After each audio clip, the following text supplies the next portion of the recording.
things are beginning to unravel on Wandavision episode 4. So I want to tell you this before we go any further. I want to advise you that if you're watching this show from start to finish and you kind of are digging the whole mystery thing, I would advise you to watch this episode if you have not seen it yet without any spoilers. So if you're here and you haven't watched the episode yet, you really need to watch it first and then come back for the review, because the episode is better. And actually, in many ways, the whole show is better to be seen without spoilers, because the way that they kind of tie everything together so far has been really well done. So this episode, this show's given me some real Truman Show, Twin Peaks vibes. This episode is like backstory of the episode. So this episode actually takes place in some parts of it before even episode 1. This episode is the first episode of WandaVision to take place in the, quote, real world, in the main universe. Basically, this episode kind of explains a lot of the anomalies of the first 3 episodes. It takes place in the real world right as the second snap is happening, the one that Hulk, that's where the episode starts, the one where Hulk snapped and brought everybody back, because Monica Rambeau came back, and that is, of course, the daughter of Maria Rambeau from Captain Marvel, you know, the fighter pilot or whatever.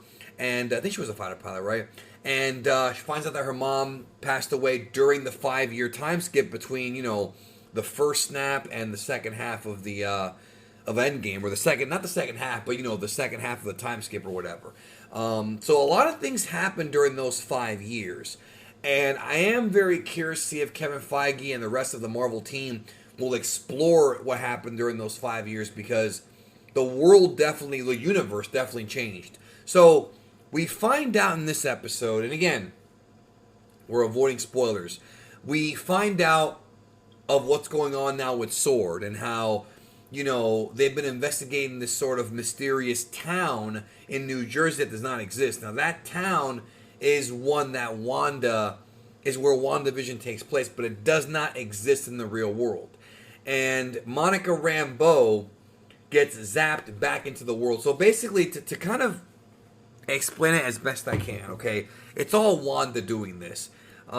This episode also, and we're going to get to that here in a minute, this episode also saw the return of Darcy, a.k.a. Kat Dennings, from the Thor movie. She's back in this episode, and she's the one who's kind of helping them figure out what's going on. So essentially, Wanda has created this pocket universe for herself. We all kind of assumed that was the case, but it's kind of confirmed. She creates this pocket universe, but it exists sort of as this like force field. And this pocket universe is these sort of sitcoms. And in this pocket universe, she's brought Vision back to life. It's sort of like the perfect world, because in the sitcom world, things don't really go that badly for people.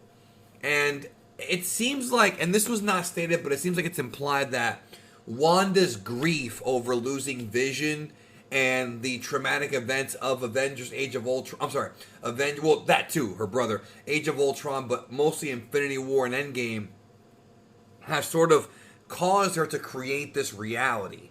You know, some people have theorized that it's Mephisto doing it and this and that, but I believe it's Wanda's own grief doing it, grieving the loss of Vision. Because Monica Rambeau straight up tells SWORD, like, yeah, like, this is, you know, it's Wanda doing it. Now, what I love about this episode was they referenced the previous 3 episodes, like, when the radio was going off, it was Agent Wu talking, and when they found, like, the helicopter, and then, of course, the B-Man from the first couple episodes, first episode. All of these clues that they were giving you in the first episode are starting to unravel now, but it's in the actual reality, like in the real world, you know what I mean? And they're watching WandaVision on the old CRT television.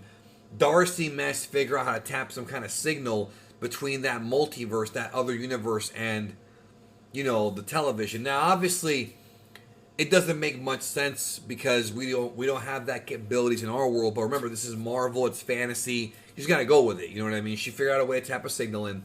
And so this big force field that exists in New Jersey, SWORD is monitoring it because Wanda apparently created it. And we actually see, like, how Monica Rambeau got warped out of the WandaVision verse into the real world.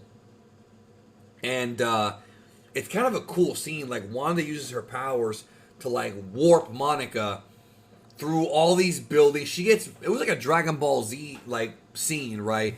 Where she's getting smashed through all these buildings. And then Wanda uses her powers to kind of, like, heal it up. And it's kind of cool because you see, like, Vision, like a dead version of Vision for, like, a split second. So, obviously, it's Wanda, you know, what she's doing here, based on what I'm theorizing, what the episode told us, is that because she's very powerful. For those who have never read the comics, the Scarlet Witch has some crazy abilities, right? Like next level shit.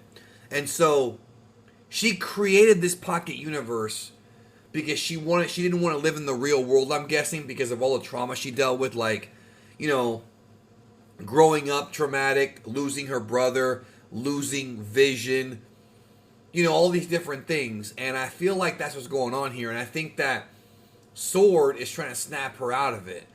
Because even though right now it doesn't seem like anything bad is going on, it seems like, because they talked about a missing persons report. So I think what's happening is there are people who are going into that force field, and when they end up in that force field, they are becoming sitcom characters. That's the way I'm kind of perceiving it. I used to think that maybe Sword were the ones trying to control Wanda, in charge of all this, but no, it's Wanda herself creating this universe. And I believe next week's episode we're going to go back to, you know, I guess back to WandaVision, back to us watching the sitcom. But for this episode, I mean, it was all pretty much in the real world, and for a TV show, had a pretty good budget, yo. Like the way that Scarlet Witch turned on her powers, like was just like how it was in the movies, you know, with her hands glowing red and everything, and you know, we're finally seeing the real powers of her, because she was kind of depowered in the previous MCU films, but also I like the idea of her kind of developing her powers and getting stronger. You know, she doesn't have to be all powerful right away. She can sort of slowly develop her powers and then, you know, get to where she's at now, where she's creating pocket universes. And I do wonder how that will factor in with Doctor Strange. I'm very excited. This episode was great. I loved it. I enjoyed it. I enjoyed all the reveals and the tie-ins. This is a brilliantly crafted show, and I really look forward to seeing how they get her out of there. It's only 9 episodes. So we got 5 episodes left, and I'm really curious, yo. Really curious where they go. Let me know what you think in the comments. I enjoyed this. Thank you so much for your support. Hopefully I'm right. If not, that's cool. I want to see what they give us, but this is pretty damn cool and comic booky as hell. We'll talk to you soon.